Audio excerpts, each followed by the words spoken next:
Salut à tous, aujourd'hui on parle de la New Net City.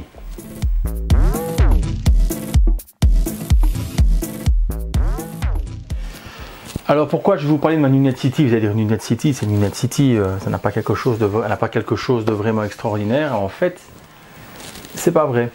Dans le sens où déjà, cette borne, au début ici j'avais deux Naomi. Il y en a une qui est partie chez mon pote Mike, l'autre que j'ai revendue à une tierce personne. Et pourquoi j'ai revendu ces deux bornes là, c'est parce que j'avais trouvé cette borne qui était elle dans un état pitoyable et la personne la vendait comme étant une Naomi coupée. Et quand je suis arrivé, oh surprise, écran Toshiba. Il me dit tiens, c'est bizarre avoir un écran Toshiba de cette référence là sur une Naomi. Du coup moi petite recherche et je vois en fait que c'est l'écran d'origine d'une New Net City. À quoi aussi on reconnaît le frame il est droit parce que c'est un écran qui n'est pas bombé comme l'écran de la Naomi. Donc Naomi souvent c'est du Sanwa Shanghai Novel. Et ici on est donc sur un combo Toshiba. Alors en quoi est-ce que ma borne elle est particulière? Moi quand je l'ai achetée elle était sans platine. Donc je l'ai acheté sans platine, sans système et dans un état déplorable. Elle était complètement jaune, défoncée, griffée. Je ferai un plan un petit peu de comme elle est maintenant. Je vais voir si je trouve des photos de comme elle était avant. Je pourrais mettre ça en incrustation. Donc moi ici, quand je l'ai récupéré, première chose à faire, désosser complètement, repeindre tout, trouver un gris qui convenait par rapport à la couleur d'origine, le blanc, les inserts, les autocollants, trouver un petit peu tout ce qu'il faut. Bon, petite interruption téléphonique, donc il y aura une coupure. Je vais pas tout recommencer depuis le début. Donc comme je disais, elle est arrivée dans un état déplorable, tout démonter, tout repeindre. Repeindre les caches sur le côté qui normalement sont gris foncé, les autocollants sont chromés, mais bon malheureusement je n'ai pas trouvé la bonne peinture. J'ai fait couleur alu pour pas essayer de faire trop semblant, j'ai vraiment tranché en faisant couleur alu. Un autocollant que j'ai acheté d'occasion sur je ne sais plus quel site marchand, je crois que c'était Marketplace. Repeindre les grilles d'haut-parleurs en noir, racheter les petits labels New Net City. Elle était complète donc elle avait une chose qui est souvent cassée, moi le mien est dans parfait état. Je ne reviens pas plus. Le marquis, donc le marquis, moi il est nickel, il est complet. Je lui ai mis un petit Capcom SNK2 dedans parce que c'est un jeu que j'aime beaucoup. Je me suis dit bon voilà, on va faire quelque chose dans les tons d'orange et jaune. Donc ici j'ai trouvé ça sur internet, je l'ai repris, j'ai juste changé, ici il y avait un logo avec Hyperspin je crois de mémoire, j'ai mis Capcom versus SNK2 pour que ce soit raccord avec ça, et alors tous les systèmes qui sont dedans. Alors avant de passer au système, on va quand même rester sur l'esthétique, donc peinture complète avec vernis, des caches, des nouveaux caches à l'imprimante 3D, repeint aussi, pour vraiment la rendre la plus nickel possible, donc elle est parfaite. Elle est, voilà, il n'y a pas de coup, il n'y a pas de gratte, elle est nickel. Si ce n'est que les autocollants, voilà, ça c'est vraiment du sticker. C'est pas une impression comme on peut acheter directement sur le panel. C'est des stickers, mais bon, voilà. Moi je suis vraiment content. Stick Sanwa, bouton Sanwa de chez Small Cap bien entendu. Hein, c'est la référence pour moi. Avec pareil, donc c'est full Sanwa. Ici un petit bouton que j'ai mis, donc c'est pour les crédits. L'autocollant, j'avais un autocollant Naomi, j'ai mis le Acerquois Naomi. Il faudrait que je me chope un New Net City, même si je me dis que le Naomi en fait Acerquois est orange. Vu que la borne est dans les tons de orange et jaune, et gris et noir, blanc avec la carcasse en elle-même. Voilà, je ne sais pas trop si je vais changer, je suis toujours pas trop décidé. Donc voilà, ça c'est pour l'aspect esthétique. Ensuite pour l'aspect technique, je n'avais donc pas de platine pour l'écran.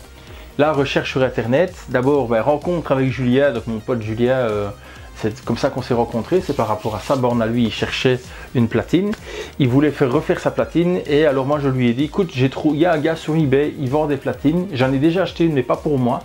La personne à qui j'ai donné cette platine l'a mis sur Shanghai, donc Shanghai Novel d'une Naomi, et il en est enchanté. C'est des platines qui sont bifréquences, 15-31. Donc il prend l'initiative de le faire, il achète la platine, il la monte, bon l'histoire de sa borne c'était pour son mariage etc. Donc tout s'est super bien passé, et moi au moment où j'ai cette borne là, je me dis il y avait cette platine, je prends contact avec, donc c'est en Italie, je prends contact avec la personne, il en avait encore de stock, donc j'en ai pris une pour ici, je me suis dit c'est pas la platine d'origine, mais bon c'est quand même un écran Toshiba. On verra ce que ça donne. J'ai donné la référence et tout à la personne, m'a assuré que ça allait être nickel. Et effectivement, l'image est nickel. Les couleurs sont magnifiques, le contraste est parfait, les skylines, tout y est. Donc là, on est sur du KSK, sur le Toshiba d'origine. Il n'est pas marqué, il est vraiment parfait. Il est vraiment nickel. Un petit polissage encore à refaire peut-être à 2-3 endroits parce que bon, il y a des petites traces un petit peu d'usure.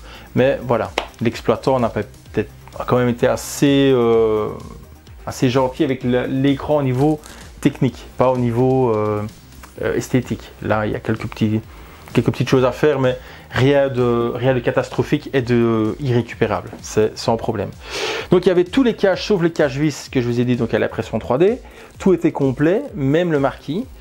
Mais pas de système. Alors là, via la recherche de système, donc première chose que j'ai faite, ben, c'est de prendre un PC. Comme j'en ai souvent, comme je l'ai déjà parlé, je rachetais à l'époque. Maintenant, c'est compliqué des ordinateurs de société. Donc, c'est souvent des PC Dell, des choses comme ça, qui revendent pour 50, 100, 120 euros grand maximum. On sait avoir des PC. Donc, j'avais acheté un PC, donc un i7 2600 avec 16 Go de RAM et une GTX 1050 Ti dedans. La GTX 1050 Ti, on est d'accord que c'est complètement overkill pour faire de l'émulation sur la borne. Et bien après, le problème de, oui c'est 31, c'est du 15, donc je veux jouer au jeu Naomi, je veux jouer au jeu Atomic Wave, les jeux Naomi Atomic Wave c'est du 31K, donc en résolution, si on parle en définition, on est en 640 par 480. Et à la limite, il fallait aussi que je mette une carte graphique ATI dedans, avec hack de BIOS pour pouvoir avoir du 320 par 240, donc du KSK. Ça devenait un peu compliqué, je me suis dit, on va essayer de partir sur tout à fait autre chose. On va faire 2 systèmes indépendants, parce que de toute façon, généralement, je joue surtout aux jeux KSK sur ma borne NewNet. Les jeux 31K, c'est assez rare, ça va peut-être venir plus souvent quand j'aurai enfin trouvé les 2 pistolets qu'il me faut, ou là, je jouerai peut-être plus souvent en 31, mais en tout cas, je joue très souvent en KSK. Alors, trouver la solution du KSK du 31, l'idée m'est venue du Mister FPGA, donc, qui est quand même maintenant fort connu dans le milieu du rétro gaming. Donc j'ai acheté un Mister FPGA, l'extension mémoire, le hub USB avec la ventilation, etc. J'ai tout assemblé ici sur un commutateur VGA, donc le commutateur VGA blindé. Donc lui, il a vraiment 2 signaux distinctifs. Quand on passe d'un à l'autre, il n'y a pas des parasites d'un à l'autre, on peut allumer les deux. Et il n'y a pas de problème, il n'y aura pas parce que j'ai allumé l'ordinateur et le Mister, à un moment donné, des parasites ou autre. C'est vraiment un système qui cède les 2 entrées VGA avec une seule sortie.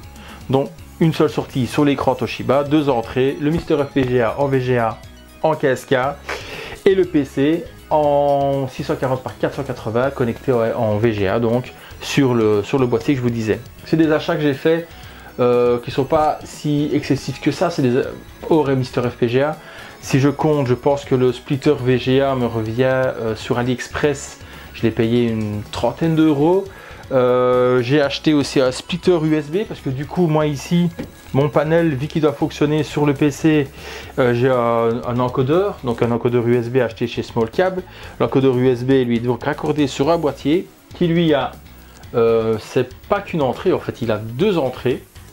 Sur comment est-ce que ça fonctionne encore? Je vais vous dire des bêtises. Il a donc toute une série d'entrées et il a 2 sorties. Voilà. Donc on peut brancher, ici j'ai branché par exemple un petit clavier, télécommande pour utiliser avec le PC en USB, donc brancher le dongle, donc le dongle Bluetooth est branché sur le boîtier en question USB et j'ai branché l'encodeur du panel. Et alors il y a un bouton dessus, ça me permet de faire sortir les deux, soit sur le PC, soit sur le Mister. Donc NewNet City, comme je disais, avec Mister FPGA et PC, un boîtier pour l'USB, les rentrées, avec 2 sorties, on peut passer d'un à l'autre. Et pareil pour le VGA avec un système blindé qui lui permet d'aller de faire rentrer dans l'écran soit le PC, soit le Mister FPGA. Et du coup là, je me dis, toujours maintenant, que j'ai un combo parfait. Voilà, c'est peut-être un petit peu présomptueux. Je trouve que mon combo est parfait. Je veux jouer à Street Fighter Alpha 3, Mister FPGA. Qualité, il n'y a plus à tortiller du cul par rapport au Mister FPGA. Je pense que tout le monde en a assez parlé. le rendu est à 98%, on va dire à la française, à 98% d'une PCB originale, on a le jeu qui fonctionne. C'est génial, quoi. Ça marche du tonnerre, vraiment super bien. Et si je veux passer par exemple sur du Hokuto no Ken, et bien à ce moment-là, j'allume le PC, je switch sur mes deux boutons, l'écran bascule en 31K. Par sécurité, ce que je fais toujours, j'éteins l'écran, je ne fais pas des changements 15-31 à la volée. Par sécurité pour mon écran, quand même, je peux le préserver. Et surtout, si je passe de l'un à l'autre, c'est pas pour rechanger dans 10 minutes. Si j'ai des potes qui arrivent ici, on se dit, on se fait une partie de Street, ok, à un moment donné, je vais faire une partie de Hokuto no Ken, ne me demande pas de remettre la Street après, je ne le ferai pas. Je dirais, écoute, non, on va pas commencer à jouer de l'un à l'autre comme ça. C'est un petit peu l'inconvénient du système, mais bon, l'inconvénient, je n'appelle pas ça vraiment un inconvénient. Pour moi, ça pose pas de problème. Donc, deux systèmes dans une seule borne, 15 et 31 fonctionnels en multijeu. Donc le Mister FPGA avec la mise à jour en énergie 45 pour ceux qui ont et connaissent. Comme ça, il y a des nouveaux jeux, nouveaux systèmes qui se rajoutent. Donc tout ça est dedans. Et le PC avec un Hyperspin configuré avec les jeux d'arcade 31K. Comme ça, j'ai pas besoin de commencer à scroller dans les listes, etc. Parce que c'est quelque chose qui m'exaspère un peu. Sauf certains jeux KSK, parce que ça aussi, il faut en parler, on oublie souvent. Moi, il y a un jeu auquel je joue en KSK que je ne sais pas jouer sur le Mister, c'est Mortal Kombat. Si je peux y jouer, mais il faut que je joue en version console. Mais je ne peux pas y jouer en version arcade. Je trouve ça un peu dommage. Donc c'est par exemple, j'ai cet exemple là qui vient en tête, ce jeu là est dans mon Hyperspin et il est programmé avec des Skyline et tout pour que ça fasse quand même, ça fasse la blague. C'est pas aussi propre que du KSK avec le Mister, mais ça reste propre quand même. Donc voilà, j'espère que cette présentation comme ça vous sera suffisante. Ce qu'on va faire maintenant, c'est que je vais bouger la caméra. On va passer dans la petite salle technique. Je vous prierai d'office déjà là d'entrée de jeu. Excusez-moi, mais c'est le bordel avec les câbles parce que j'ai pas encore pris le temps de mettre des attaches câbles, des colsons, etc. Donc je vais sortir tous les boîtiers et je vais vous expliquer boîtier par boîtier à quoi ça sert, comment c'est branché et vous montrer le résultat de plus près des 6 Street Fighter Alpha 3 et je vais vous montrer après un jeu comme Hokuto no Ken en 31K sur l'écran, comme ça vous pourrez vous rendre compte un petit peu de la qualité. Bon ben voilà, alors c'est ce que je vous disais. Donc je me suis fait un petit panneau de contrôle ici. Donc là j'ai l'interrupteur, c'est l'écran. L'interrupteur ici, c'est le marquis. L'interrupteur là, c'est le Mister FPGA. Le bouton poussoir qui est là, c'est pour allumer le PC. Et il y a un trou là, c'est pour remettre un bouton pour le reset. J'étais à court de boutons. Donc ça sera à faire plus tard. Donc le boîtier que je vous disais, donc voilà, c'est un switch VGA. Donc j'ai ici les deux appareils branchés et là j'ai l'écran. Pour chaque appareil, il y a une sortie aussi audio parce que quand ça permute, ça fait permuter aussi le son en plus de l'image. Donc ça fonctionne très bien. Donc comme je vous disais, les deux sont allumés et je vous disais le gameplay de Hokuto no Ken, les deux étaient allumés. D'ailleurs, si je monte toujours maintenant là comme ça la caméra, vite fait, hop, vous voyez que c'est toujours Hokuto no Ken qui tourne. Donc il n'y a pas de parasite entre un et l'autre, aussi bien au niveau de l'image que du son. Voilà, je vais essayer de zoomer un peu, voir si on verra quelque chose. Voilà, donc ici on a toujours le Mister qui est en train de tourner. Le boîtier Ugreen, donc c'est un Ugreen USB. Donc ici j'ai les appareils, donc là j'ai le dongle pour, comme je vous disais, la télécommande. J'ai le connecteur, c'est le câble d'origine qui était dans la borne que j'utilise, qui est sur l'encodeur des sticks. Un bouton ici où on voit la lumière de passer de 2 à 1. Donc 1, je suis sur le Mister, 2, je suis sur le PC. Donc voilà, donc en faisant ça, j'arrive ici, je pousse là, je bascule sur le Mister, je pousse là, je bascule sur le PC. Ici, je mets sur 1, donc à gauche comme là, je suis sur le Mister, je mets à droite, là je suis sur le PC, ici je suis sur le PC. Donc comme ça c'est logique. Les deux boutons de droite, enfin quand ça s'allume à droite et le bouton de droite c'est le PC, le bouton de gauche et quand ça s'allume à gauche c'est le Mister. Donc voilà, pour vous donner un petit peu une idée de ce qui était possible de faire. Comme je vous ai dit, c'est un peu le bordel là, ça c'est mes câbles, j'ai changé le haut-parleur, j'ai mis un caisson de basse, enfin j'essaie de faire un truc un un peu plus fou. Voilà, donc tout fonctionne, tout est raccordé. Il y a du nettoyage à faire au niveau des câbles, etc. Mais bon, c'est comme toujours, c'est les cordonniers les plus mal chaussés, comme on dit. Donc moi, j'essaye de faire pour que ça marche. Et après, les finitions, il faut que je trouve le temps de pouvoir m'occuper de mes propres finitions quand j'ai terminé le travail des autres. Malheureusement, c'est comme ça. Et voilà, donc comme ça, vous voyez, ça fonctionne. Ça tourne super bien. Ça fait maintenant longtemps que c'est configuré comme ça. Donc ça a été éprouvé. La borne, j'en suis vraiment super content. C'est vrai qu'une Unit City, je pense que maintenant il faut compter 2000 € plus ou moins selon l'état pour une Unit City. Sincèrement, moi je préfère acheter ça, une Unit City, c'est mon avis, hein, à une Astro. Pourquoi? Généralement on n'a pas la chance tous d'avoir énormément de place, et quand on entend certaines personnes dire non, il faut mieux avoir une Astro et avoir une Unit, c'est pas du tout pareil, machin, hein. Moi je trouve que si vous avez l'occasion d'avoir une Unit, foncez sur la Unit, ça vous fera aussi bien qu'une Astro, avec tous les avantages d'une Unit City, de pouvoir jouer à 2 systèmes comme ça sur la borne. Le son s'est remplacé, moi ici j'ai fait comme pour ma Schulix, donc j'ai remplacé les HP, dans la Schulix j'ai mis du Focal, ici c'est du Pioneer. Ça marche très très bien, l'ampli est l'ampli d'origine et ça fonctionne très bien avec l'ampli d'origine. Le néon, je n'ai pas dit, j'ai remplacé par tube LED, comme ça c'est plus économique, c'est moins de problèmes aussi. Elle est complète, elle est fonctionnelle, elle est nickel. Moi c'est mon petit bébé, c'est vraiment la borne que je préfère ici dans toute ma gaming room, c'est peut-être la pièce que je préfère, au-delà de la Neo Geo. Vraiment j'adore, on sait se mettre à deux, on la tire, on sait la mettre, on sait la déplacer, le câble derrière est assez long pour se mettre bien pour jouer. Le monnayeur est toujours là, je pourrais le raccorder, il est toujours complet, il est là, tout a été refait pour que ça fonctionne. Le son est nickel, l'image est nickel, il y a 2 systèmes dedans, ce qui me fait énormément de jeux. Et c'est là un petit peu le truc que j'adore avec cette borne, c'est que je sais jouer à plein de choses avec un espace restreint.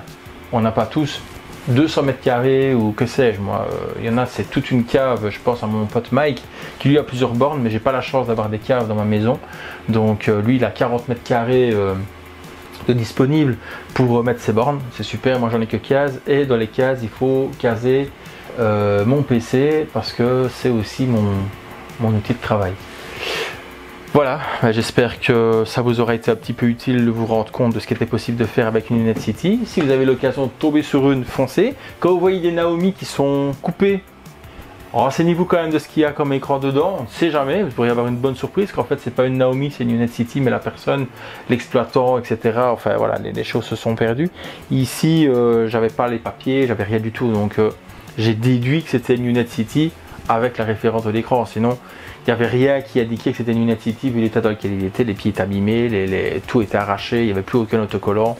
Donc comme je vous dis, j'espère que je vais retrouver des photos, je vous mettrai ça en incrustation. Je vous souhaite encore une fois de bonnes fêtes et à une prochaine.